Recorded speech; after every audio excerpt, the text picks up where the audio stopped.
All right, so this is question number 1 from the 2023 AP Calculus AB exam, and it's what I call a rate FRQ again. And what we've got here is a chart of values where we've got T and F of T measured in seconds and F of T measured in gallons per second. And it's about a customer pumping gas at a gas station into their car. And so they're telling us that the rate of flow of the gasoline is measured by F of T, which is gallons per second. And what they first want us to do is just using correct units, interpret what the meaning of the integral from 60 to 135 of f of t dt is in the context of the problem. So the integral from 60 to 135 here of f of t dt, right? When we integrate a rate, we get an amount, right? So this integral is the gallons of gas pumped into the tank. And we want to specify that it is from t equals 60 seconds to t equals 135 seconds, right? So we want to make sure we've got those units in there because it says using correct units, right? So 60 to 135 seconds, and it's a total number of gallons of gas pumped into the tank. Be careful not to say it's that it's the number of gallons in the tank, right? It's not how much is in the tank during that time period, it's how much is pumped into the tank. All right, so that's worth 1 point right there, just the explanation there. And then we're going to get the rest of our points from doing the second part of it, which says use a right-Riemann sum with 3 subintervals from 60 to 90, 90 to 120, and 120 to 135 to approximate that value. So because these are not all equal subintervals, we're just going to use the regular area formula for a trapezoid. So what we're going to do is we're going to add the heights at 60 and at 90, right, which are going to be 0.1 and 0.15. So we'll do 0.1 plus 0.15. Oh, sorry, it says a right Riemann sum. I was gonna do a trapezoidal sum here. So we're gonna do a right Riemann sum here.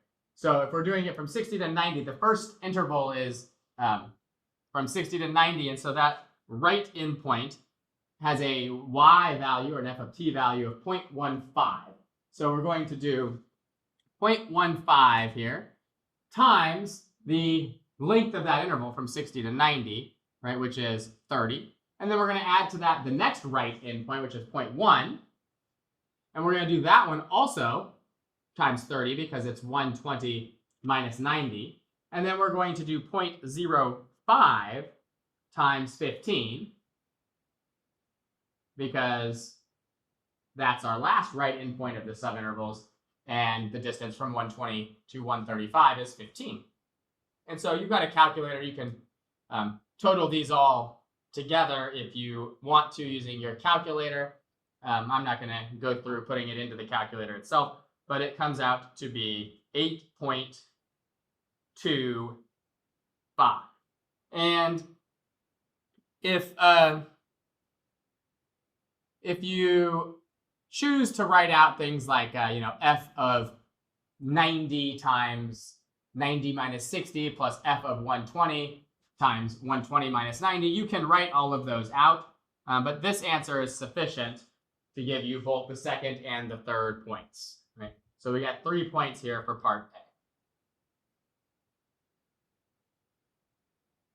A. In part B, it asks us if it's guaranteed that there's going to be a value c between 60 and 120 such that f prime of c is equal to 0.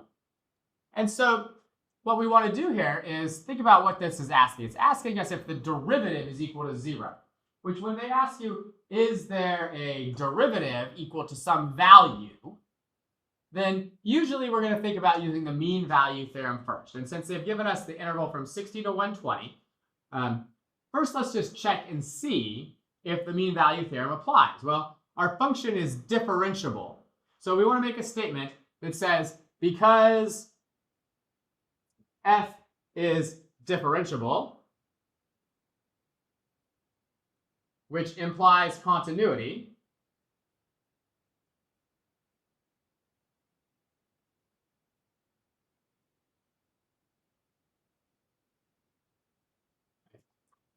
the MVT applies, right? So we have a function that is differentiable and continuous, which means that the mean value theorem does apply. So now we're just going to check and see if what we need to see is, does f of 120 minus f of 60 divided by 120 minus 60 equal 0? Because we want to know, does f prime equal 0? And f of 120 and f of 60 are both 0.1. So we have 0.1 minus 0.1 over 60, which just gives us 0. And so we could say, yes, by the MVT, by the mean value theorem, f prime of c equals 0 on the interval between 60 and 120, somewhere, right? Because the function is continuous and differentiable, and its average rate of change was 0 on that interval.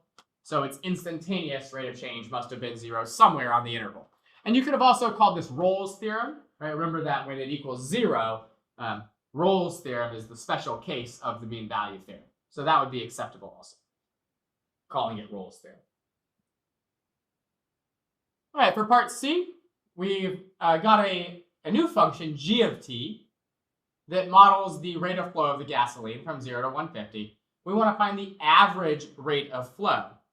Well, this function represents the rate of flow. G of t is the rate of flow. So to find the average rate of flow, we just need to use the mean value theorem for integrals, which means we're going to do 1 over b minus a times the integral from a to b of g of t.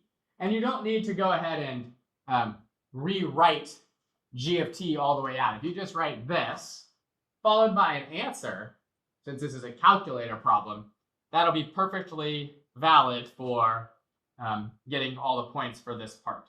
And I forgot to talk about the points for the last one, so let's go back real quick and do that before we punch this into our calculator. Showing that this was equal to 0 was 1, and then having an answer with the justification up here that it was differentiable and continuous gives us our second point. Okay, so now back to this one.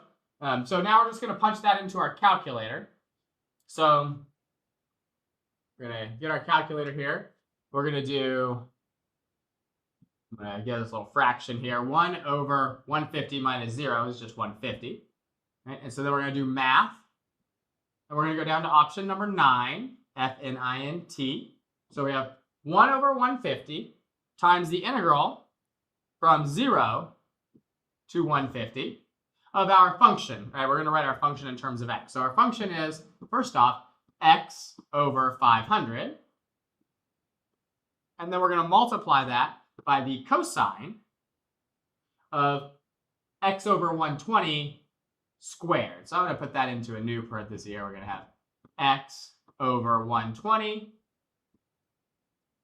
squared, all of that inside of our cosine. And then we are seemingly missing another parenthesis there. Now we should have enough parentheses for it all to match up. We'll put our dx there.